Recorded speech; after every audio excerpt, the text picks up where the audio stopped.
कौन चाहते हैं कि दरिद्रता मुझसे निकल जाए? कौन चाहते हैं कि दुख मेरे से निकल जाए? तो ऐसे विभिन्न चीजों को निकलवाने का जो मंत्र होता है, देखो मंत्र, बीज मंत्र एक होता है। क्या होता है? बीज मंत्र यानी क्या?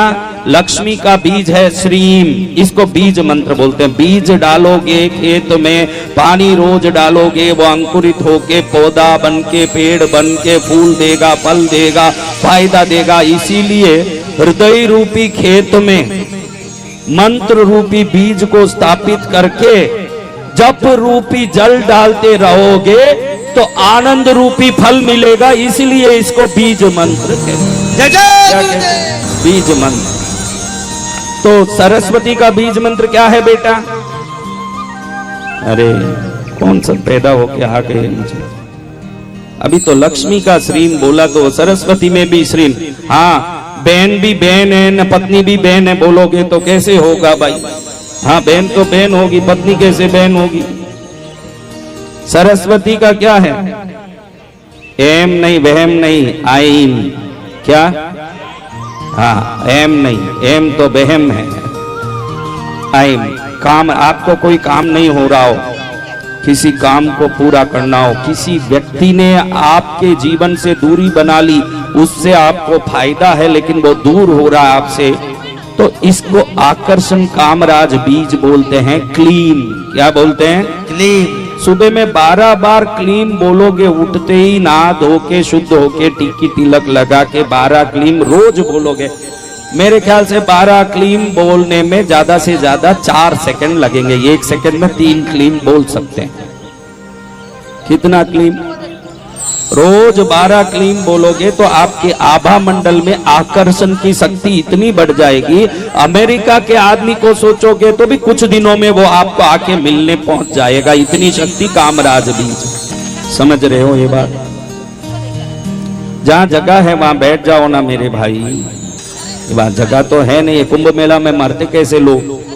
अगर हमें में विवेक हो तो कुंभ मेला में कोई नहीं मरता। हम देखते हैं कि मुझे बचना है, तो ये मुझे बचना है जो स्वार्थ है, हजारों को मार के ही खुद को बचाता है। ये है स्वार्थ। वो हजारों को मारता है फिर खुद बच। बहन, ओम शांति हो गया तुम्हारी जगह। भैरू जी नाराज हो गए तुम पर। शिव का अवतार भैरू जी बोल के, भैरू जी का अवतार की कथा सुनते समय उठ के गई। क्या करें, प्राकृतिक विपदा भी तो होती है। देखो, हमको अच्छे समय में पेशाब लगे, अच्छे समय में कुछ नींद आ जाए तो समझना कि ये भी कर्मों का ही कोई कारण है। जो उसी समय पेशाब क्यों लगे मरे?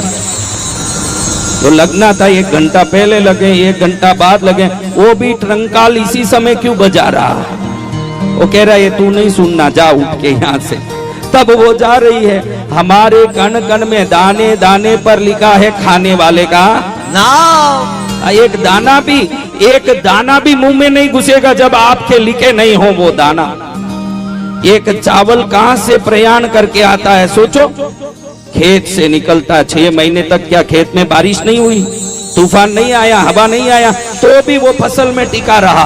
फिर किसान ने निकाला, राइस मिल में ले गया पॉलिश करने, वहां भी टिका। फिर मंडी में आया, वहां भी टिका। फिर दुकान में आया, वहां भी टिका। फिर घर में आया, वहां भी टिका। फिर भगोने में आया, वहां भी टिका। थाली में आया, वहां भी टिका। मुंह में आया तो उस समय गिर गया। क्या लिखा नहीं है वो दाना? दाना दाना लिखा है खाने वाले का नाम। जितना भोजन आपको मिल रहा है, ईश्वर ने पहले ही उस पर नाम लिख दिया कि ये आइटम इनके मुंह में जाएगा। हाँ, ये भाई अभी 2 दिन से सबको खिला रहे हैं, क्योंकि यहाँ जो भोजन बन रहा है पहले से आपके नाम से रिजर्व हुआ है। इसको हम भंडारा बोले, अन्नदान बोले, बड़ी गलती कर रहे हैं। हम हमारा माल खा रहे हैं, उसका पुण्य उनको भी मिल रहा है। दोनों तरफ से फायदा है। आप किसी का खा ही नहीं सकते, जो आपका नहीं है आप कैसे खाओगे? और आपका है वो कौन खिलाएगा? तो बदले में पुण्य इतना आ गया कि अगले साल देखो तो आनंद और अनंत गुना हो जाएगा। जय जय गुरुदेव। पुण्य बढ़ रहा। तो महाराज सूर्य देव की शादी हुई। सूर्य देव की पत्नी आई उषा नाम की देवी। उस देवी का नाम क्या था? उषा देवी। सुन लो, ये सब सुनने, ये नाम बोलने से ज्योतिष कहता है कि सूर्य खराब है, थोड़ा जाप करो। आप क्या कर पाते हो?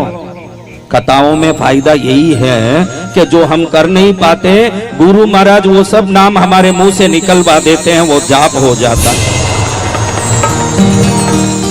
आपने सुना होगा कि सुबह के समय को उषा काल कहते हैं। कितने लोगों ने ये सुना है? उषा काल सबने सुना है? ऐसे फोकट में हाथ नहीं उठाना, सच्ची में ही सुना। तुम लोग तो राजस्थानी भोपे और ताबीज न खंडे ने यही सुने। मैंने ये देखा है दक्षिण में